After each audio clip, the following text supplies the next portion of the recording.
All right, Robert, I have your 2-inch Airblade eclair finished. It's a little dirty, but it's gonna do the job. So we got a eclair 2-inch frame. We got the Zeus F4 flight controller. You got the Turtle HD cam, and then you got the Airblade little PDB that holds the Unify Pro and the Crossfire Nano on top there. Kind of a weird stack because you kind of need the Zeus to be able to fit everything. I mean, although I was able to fit the Mamba stack in here, it was just so tight. I mean, it's still tight even with just the Zeus, but you have to turn it sideways, and then you have to resource the motors, and then you got the USB in the back, which is a little bit of a pain to get to. So what you're going to have to do if you want to plug in, kind of push the plug out of the way, pull the Crossfire antenna back a little bit, move the other wires out of the way a little bit, and there you go. You can see now you'll be able to get to the USB. Well, you can't really see it on camera, but it's right there. I had just got done plugging into it, and it wasn't a big deal, so not a problem. Got your lollipop on here. I put the cap in the front, routed it up front there. Everything else is good to go. So I already have it bound up to my radio. So we were having problems with the Crossfire receivers. You can see back here I have a few of them that are broken or just don't work. It's freaking crazy. I don't know what's going on. Maybe a bad batch of them or something, but yeah, big issues there. As soon as I put this new one on, it just bound right up. I mean, I didn't even have to push the bind button or anything, or even update the receiver. I just turned on my radio, plugged in the battery, and it was bound. Well, I mean, it did like the flashing, it was flashing green real fast, and then it was bound. I mean, I didn't push nothing on my radio or the quad, so pretty cool. But pretty cool when it works.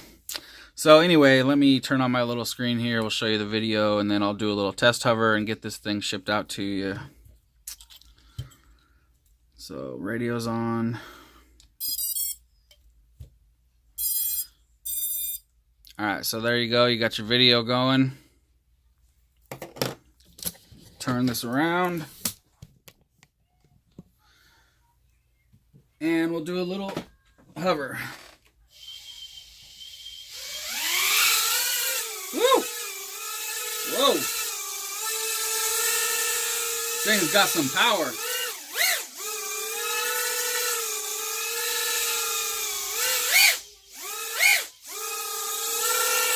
It's a screamer.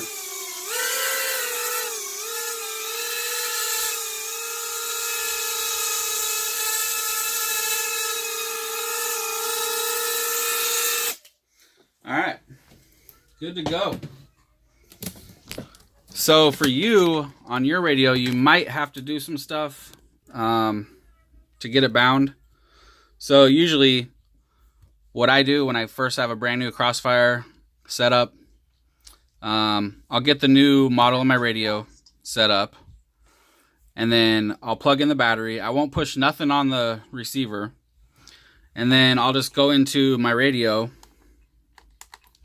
into the Crossfire Lua, and then go into the TX, and then go down to binding and just click bind, and then just wait. And usually after a few seconds it'll pop up and say update receiver ? And then you click enter for yes, and then the LED on the receiver will start flashing, and it'll go to up to 100%, and then it'll say updating, and then it'll be done. The LED will be solid on the receiver, and then it'll be bound. And then you just hit exit once, and then instead of only having TX, it'll now have TX and RX. So you go down to RX, click on it, and then scroll down and make sure that, well, let me plug the battery in and I'll show you. Telemetry recovered. See, now it has the RX. So you go to RX after it's bound, and then you just want to scroll down to right here, output 1. You want to make sure that says CRSF TX, and output 2 says CRSF RX. And that's all you got to do. Once you do that, you don't even have to do the RX one. All you have to do is the TX one, and then the RX one will automatically go itself. So all you have to do is, usually this is on PPM. So just click on it, go to Crossfire TX, hit enter, and then all of a sudden this one will switch to RX all by itself.